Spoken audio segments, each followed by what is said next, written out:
On today's episode of the Virtual Gym Podcast, we have John Bianchi, and he is going to give you all the ins and outs of everything that you need to know if you are ready to get into the Airbnb market. And what's even better is in the show notes, we have 6 hours of courses that teaches you everything that you need to know, and John is giving all of that to you for free. So be sure to like and subscribe, and most importantly, enjoy the episode. Wherever you are and however you are listening, thank you so much for being back with us on another episode of the Virtual Gym Podcast. Today, I've got a guest joining us all the way from Canada. His name is John Bianchi, and he is the founder of STR Search. John, thank you for being here with us today.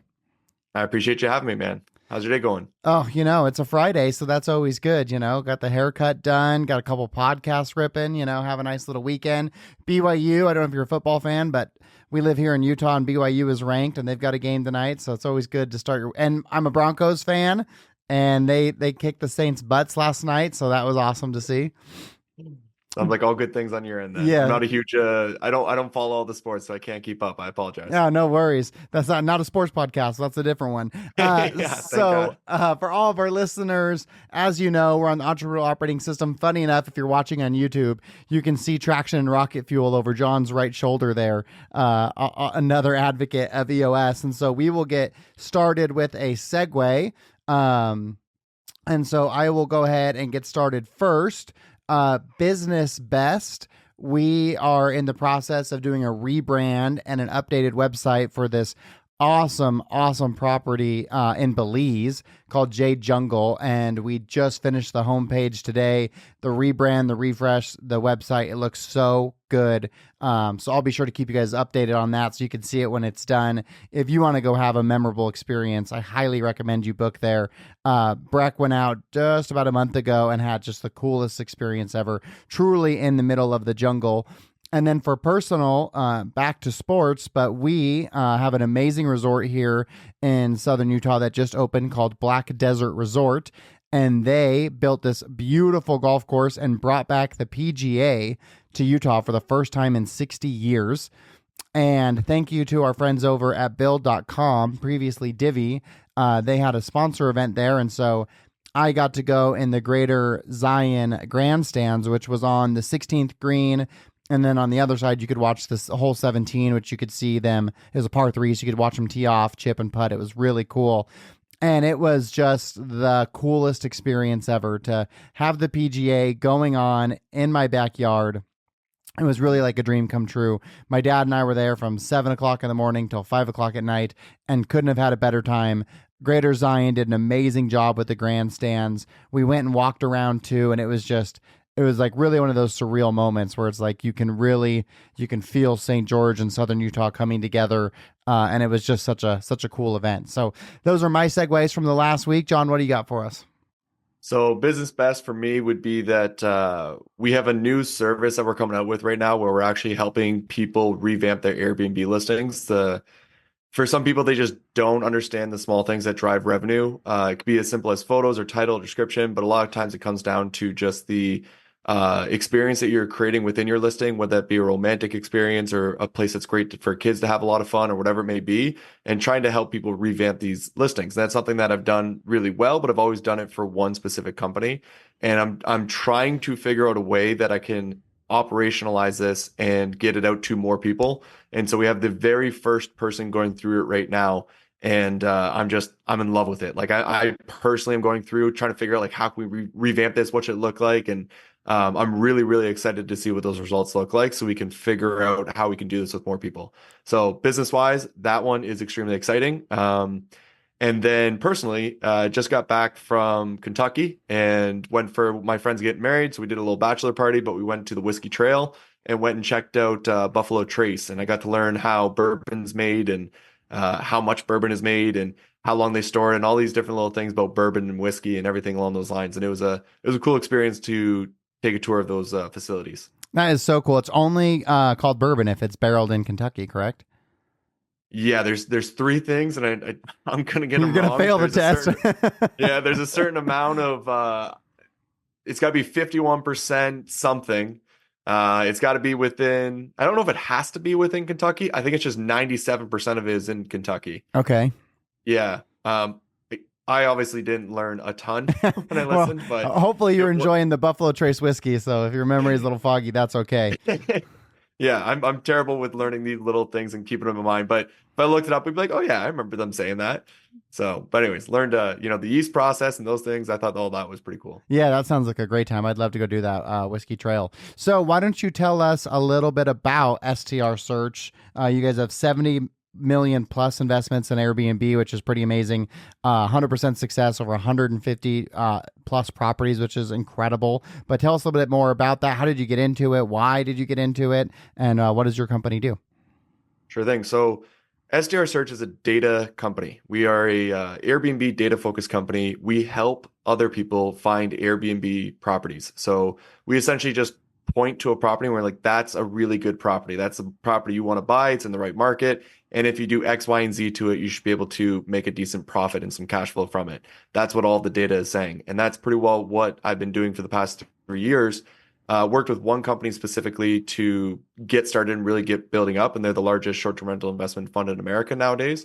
And every single last property that we have guided people to purchase has been cash flow positive. So we consider to have a 100% success rate when it comes to finding cash flowing properties. The way I got started into this was I wanted to start my own Airbnb business. I had another business. I didn't like it. I wanted to get out of it and I wanted to start something different. I love hospitality. I love traveling. And so Airbnb seemed like the thing that I wanted to do.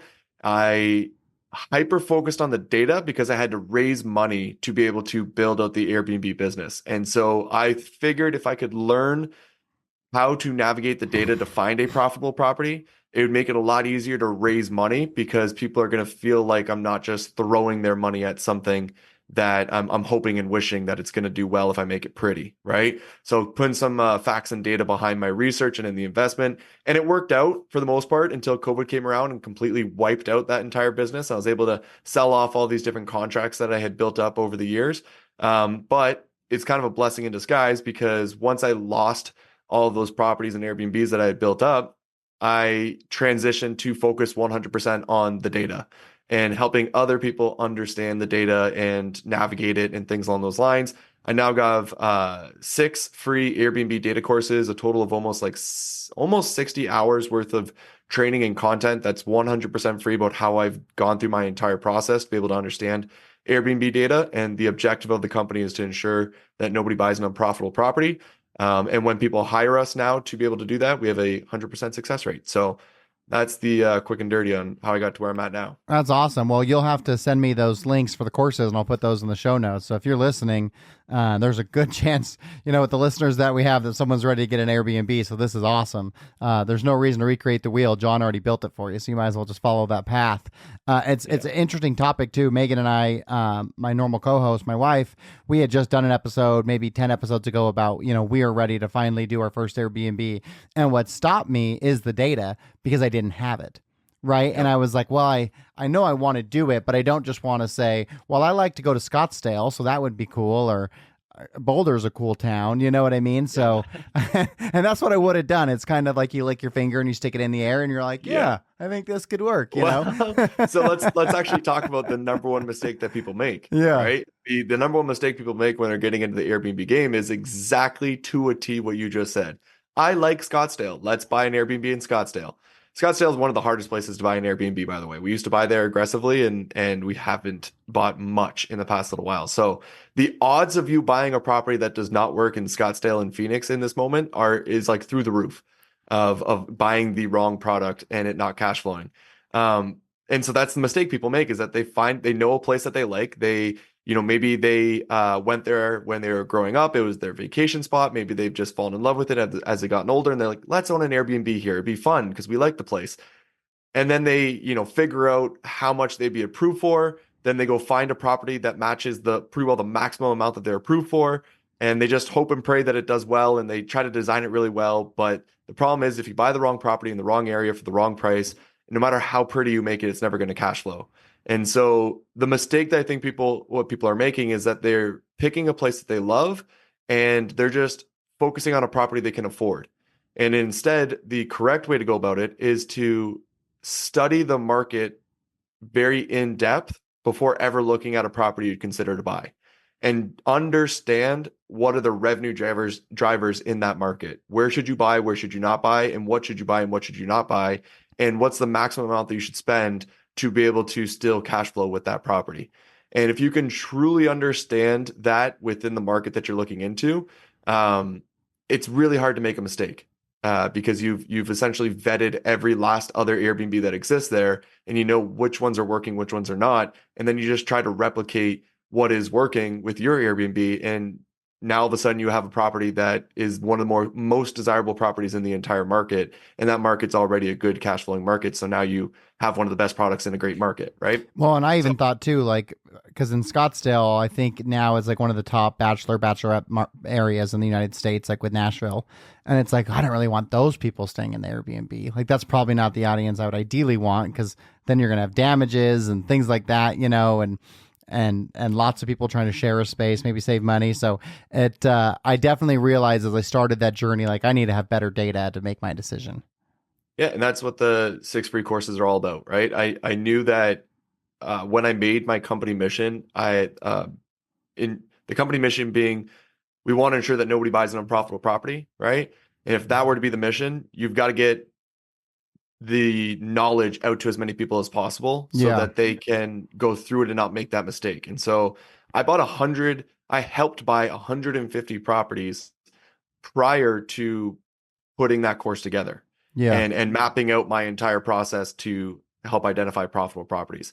So it's not like I'm just making it up. Like, there's a lot of proof behind that process, and if you follow it, you'll get the answers. Do you have any concerns about the Airbnb market as a whole? Because obviously it like blew up during COVID, right? And sometimes in a positive way, sometimes in a negative way, depending on like where they were. And now I think, and people really loved it because they didn't want to have shared space and they didn't want to interact with people. And so it was awesome. And now as we move forward, as we go into 2025, I feel like hotels are making a bigger push again. Do you have any fears with that market, or does it actually create opportunity? It depends on how you look at it. So I have a lot of thoughts on this. So I apologize if I go a little too long in this rant, but no, please do. COVID blew up Airbnb in specific markets and absolutely destroyed it in other ones. But people don't like talking about when they made a mistake. They only like to talk about when things went really well. And so that's why we hear, Airbnb was booming and like crazy during 2021. And it was definitely in specific markets, right? But I've been doing this since 2017, 2018. And that's what everyone was saying as well in 2017, 2018. And then all of a sudden, COVID kind of wiped out a ridiculous amount of Airbnbs, and then they all resurged, right? So to me, 2021 and 2022 was really just a recorrection and wasn't like a new boom of Airbnb blowing up or anything along those lines. With that being said, the idea of the long-term viability of an Airbnb is the number one thing that people need to think about if they're going to buy an Airbnb. And the more that I'm in this industry, the more that I realize there is a specific type of product that works best long-term that a hotel can't touch, right? And those are always going to be for the bigger groups or the really unique stays. And that's where hotels are always going to miss, because people would much rather stay in one home with their 16 friends than across, 4 or 5 hotel rooms, whatever that may be, 10 hotel rooms, right? So, okay, so if you just think about that logically, you go, okay, well, that makes sense. So then therefore I should focus on maybe a larger home. And it's like, yeah, that would make sense. Airbnbs are not going away when it comes to larger homes. I mean, personally, I absolutely hate staying in a 1-bedroom Airbnb. If I'm going to New York, I'm never going to stay in an Airbnb, because that process of checking into an Airbnb when it's just like a small space is not convenient and always like really, really confusing process, right? Yeah. Whereas if I know that I'm getting a hotel, it is the simplest thing. I walk in there. It's on Google Maps. You're going to be able to find it. It's not going to be a problem. The room's going to be clean. Easy. It's so easy. But if I'm going to New York with 16 friends, we're probably not going to get a hotel room, right? We're probably going to get some sort of house, maybe just outside the city, and we're going to drive in or something along those lines. But the idea being is that there is a place for Airbnb. And I think that a ton of people have tested out different options when it comes to Airbnbs, and they see what's working, what's not working. Now that there has been a long enough testing time period for these properties because it usually takes about 2 years to realize you have a failing Airbnb. You buy the Airbnb, you run it for a year, you think, oh, I didn't make any money, but if I made these improvements or hosted a little better, then I'm going to do better in year 2. Then you run it for a whole other year and you get to the end and you go, still didn't make any money. This isn't going to make any money. I need to sell the property. So it's a really long process that people have to go through to realize that they actually bought the wrong property right off the bat. Whereas if you just understood the data, you would know you made the mistake on day one. What's interesting, listening to you say that too, is you got to imagine most people who are trying to get into this space for the first time, they've got a budget. So you're probably talking about a 4-bedroom, 2.5-bath type house. And that kind of goes to what you're saying of like, well, then maybe that guest could do a hotel room. But if you can sleep 30 people comfortably or 24 people comfortably, that's a different thing. But that's also a different financial investment, right? Because to have a house you can do that, it's going to cost you quite a bit more. Yes, that is true. I would say though the 4 bedrooms would still work. Yeah. It's kind of when you get into these like the 1 bedrooms and the 2 bedrooms, even 3 bedrooms, you're fighting against hotels and you're fighting against larger Airbnbs. So 4 is kind of the precipice of where it switches the other way around in Airbnb's favor. That's good to know. So 4. So don't get one unless it's at least 4 bedrooms. Is that what you're saying? I'm not saying that directly. Globally. There's every single market's different. Every single property is different. I've seen 3 bedrooms that absolutely crush. I've seen 1 bedrooms that absolutely crush, right? So it really is market dependent. But you just have to study your market to figure out what makes sense here, what doesn't make sense here. What's my competition? What am I going up against? Right. Yeah, that's a good point. That's going to help determine what makes more sense in the long run of things. And have you found that there's particular regions within the states right now that are hotter than others? Like, is there one spot right now that's like, oh, this is the leading area currently? No, I wouldn't say there's one area. I would say there's multiple areas that I have seen that work well. But then what I would say is there's almost entire states or entire areas that don't work well. So, Okay. Utah is a really difficult one, in my opinion. There's definitely properties that work there. It's just difficult. California, almost a complete write-off across the entire place, right? A lot of that has to do with the price of the property and taxes and then regulations. And so, Washington's another one that I found extremely difficult to be able to find anything in. These states that you would expect to be difficult to find cash flowing properties are difficult to find cash flowing properties. And then when you get to your states like Michigan, Tennessee, Pennsylvania, where you're going to have these lower priced homes, it makes it easier to be able to find properties that could cash flow if you're in the right market with the right demand, with the right setup.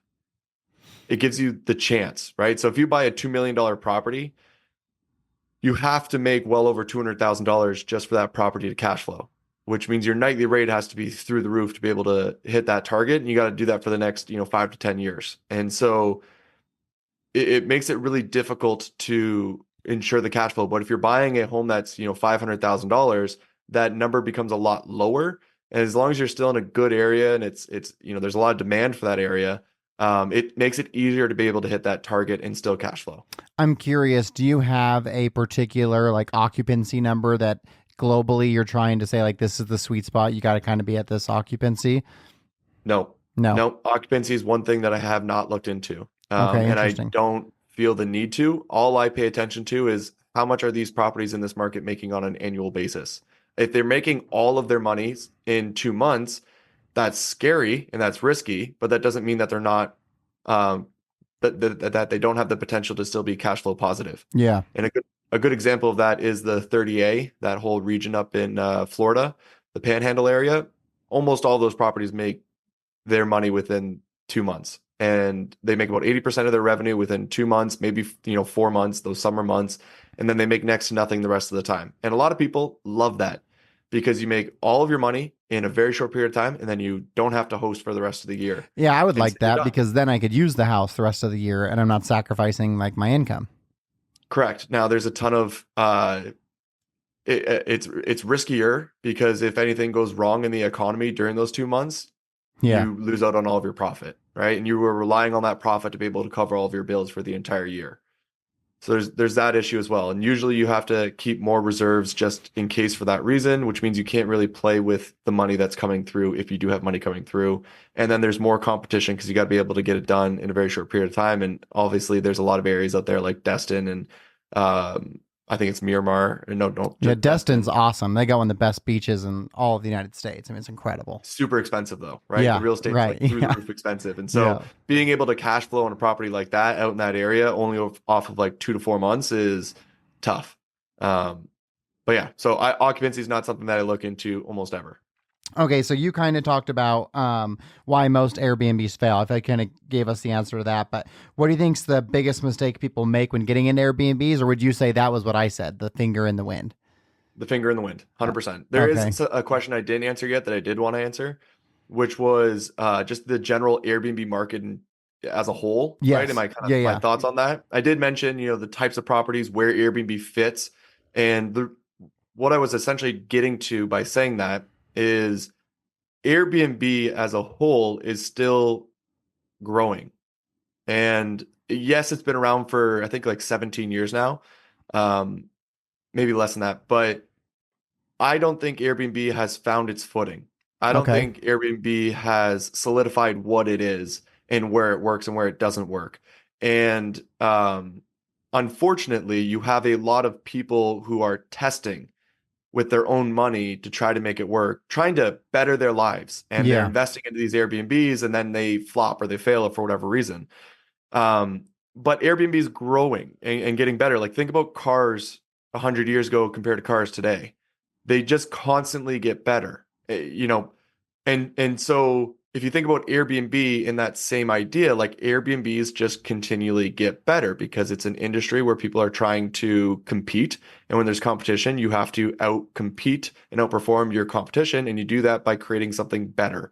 And so what I see happening more than ever is better Airbnbs, better setup, properties that provide more value. People are no longer just selling a bedroom, a kitchen, and a living room.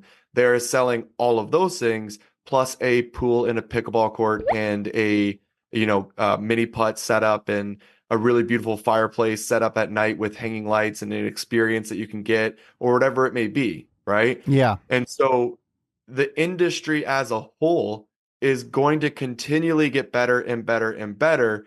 And where I think we heard about the Airbnb bust and where things were going wrong was solely because you have these people who, bought an Airbnb when all they had to do was rent out the bedrooms, bathrooms, and kitchen and be able to get strong bookings because the people wanted that over a hotel room. But now you have to offer more because Yeah. so many people have been competing in this. You just have to give people more.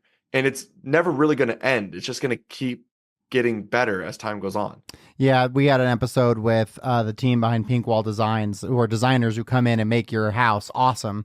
So that way it's not just a bedroom and a kitchen, right? And even I know Yeah. when I look, like if you don't have a hot tub or a pool or the pickleball court that you mentioned or a movie theater or pink something, like Yeah. if you're gonna go and you're not gonna be at a hotel and get all the benefits, I get that on that side, then I need that other thing to drive me to that market. Well, John, this was awesome. This could have been a much longer podcast. I can just tell you're a wealth of knowledge. But the good news is you got what 6 free courses people could do. So this doesn't have to be the end of your relationship with John. I will make sure that those links are in the show notes. Where do you go for that? Is it like YouTube or where do you have those courses at?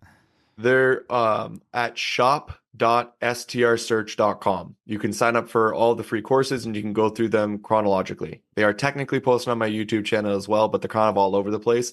So best place to go is shop.strsearch.com. Okay, that's awesome. And then if someone is listening and they want to work with STR Search, what's the best way for them to get in contact with you? Schedule a call at strsearch.com and talk with somebody on my team. They'll answer every single last question that you have and explain what it's like to work with us. Okay. Well, John, thank you so much for taking the time out of your busy day and sharing some incredible Airbnb knowledge with us. This was a great episode for the listeners. Great for me too. I'm gonna have to sign up and have that discovery call so I can figure out where my wife and I should actually buy our Airbnb. So, John, I certainly appreciate it. Thank you so much, and have a great weekend. Thank you for having me.